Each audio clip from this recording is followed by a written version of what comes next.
नमस्ते। एक संदेश जो मुझे आप लोगों तक पहुंचाना था, जिसके लिए मैंने फ़ेसबुक को माध्यम चुना था, लेकिन नेटवर्क संबंधी असुविधा या कुछ और इश्यू आ रहा है, जिसकी वजह से आपसे ठीक से बात नहीं हो पाई। इसलिए इस माध्यम को चुना है।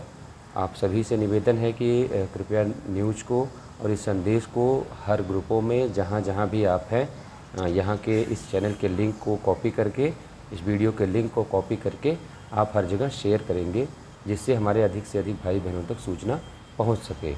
आप सबको ये अवगत कराना है कि पहली बात तो आप इस भ्रम में न रहें कि आपको 30 को आना है या 29 को आना है। आप सभी को कल आना है। बस आपकी सहूलियत के लिए समय बढ़ा के, जो सुबह 8 बजे या 9 बजे होता था, उसको बढ़ा के 12 बजे कर दिया गया है। क्योंकि धरना अगले दिन भी चलना है, इसलिए, और अगले दिन सुबह का, बहुत सुबह का कार्यक्रम है। इसलिए अगर आप चाहेंगे कि हम 30 तारीख को आएँ तो आप नहीं आ पाएंगे। उसकी वजह ये होगी कि इतने सुबह का कार्यक्रम है कि आप चाहकर भी नहीं उपस्थित हो पाएंगे।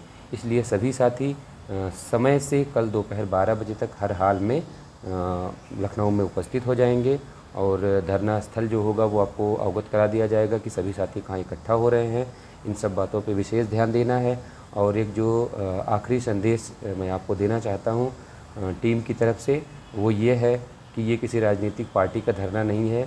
ये विशुद्ध नौकरी के लिए धरना किया जा रहा है, और जिसकी सिर्फ़ और सिर्फ एक मांग है कि हमारा जो संविधान प्रदत्त आरक्षण है 27% ओबीसी और 21% हमारे एससी भाइयों के लिए है, वो पूरा किया जाए इस भर्ती में। बाकी इसके अलावा आपको ये ध्यान में रखना है कि आपको सरकार को गाली नहीं देनी है, आपको अधिकारियों को गाली नहीं देनी है, आपको ऐसा कोई भी कार्य नहीं करना है जिसकी वजह से आपका मूवमेंट खराब हो और विपक्षी पार्टियां उसका लाभ ले जाएं।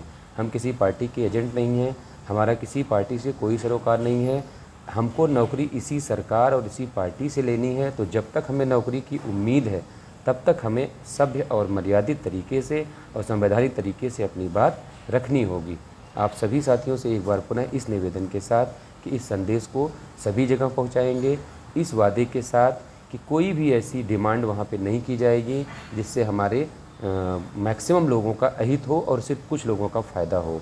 डेलीगेशन में हर तबके के लोग जाएंगे। उसमें एक एससी वर्ग का होगा हमारा भाई, उसके अलावा एक लोअर गुणांक वालों के बीच का हमारा भाई होगा, और एक मैक्सिमम गुणांक वालों के बीच का हमारा भाई होगा, और एक महिला होंगी।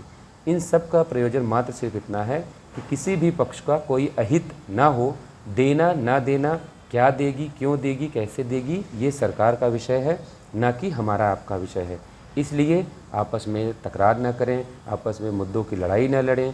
हमारी आपकी लड़ाई सरकार से है, सिस्टम से है, अधिकारियों की मनमानी और हरामखोरी से है, ना कि इस सरकार के बैठे जो मुख्यमंत्री जी हैं उनसे है। तो इस बात का विशेष ध्यान में रखना है कि हमें अपने मुख्यमंत्री जी के बारे में कोई अशोभनीय बात नहीं कहनी है, हमें अपने मंत्री जी के बारे में कोई अशोभनीय बात नहीं कहनी है, क्योंकि जिनसे हमें नौकरी लेनी है, हम याचक हैं, हम याचना करने के लिए आ रहे हैं।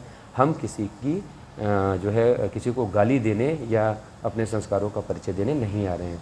तो आप सभी से निवेदन है कि आप सब इन बातों का विशेष ध्यान रखेंगे।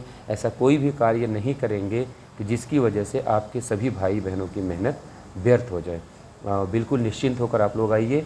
और सबसे बड़ी बात कि किसी को धन की लालसा मत दीजिए, धन का लालच मत दीजिए कि हम आपको धन दे दे रहे हैं, आप हमारे हिस्से का कर्ज काम कर लीजिए। ऐसा कुछ भी मत करिए। आप अपने लिए पैसा लेके आइए कि आप खुद से सक्षम कहीं रुक सकें, रह सकें, ठहर सकें। जो साथी उसमें सक्षम नहीं है, उनकी जिम्मेदारी हम लोगों की है, वो हम लोग निभाएंगे। इसलिए आप लोग बिना किसी भय, बिना किसी संशय के, आप सभी लोग कल दोपहर 12 बजे तक हर हाल में उपस्थित होंगे, इस आशा उम्मीद के साथ। धन्यवाद। जय हिंद। सत्यमेव जयते।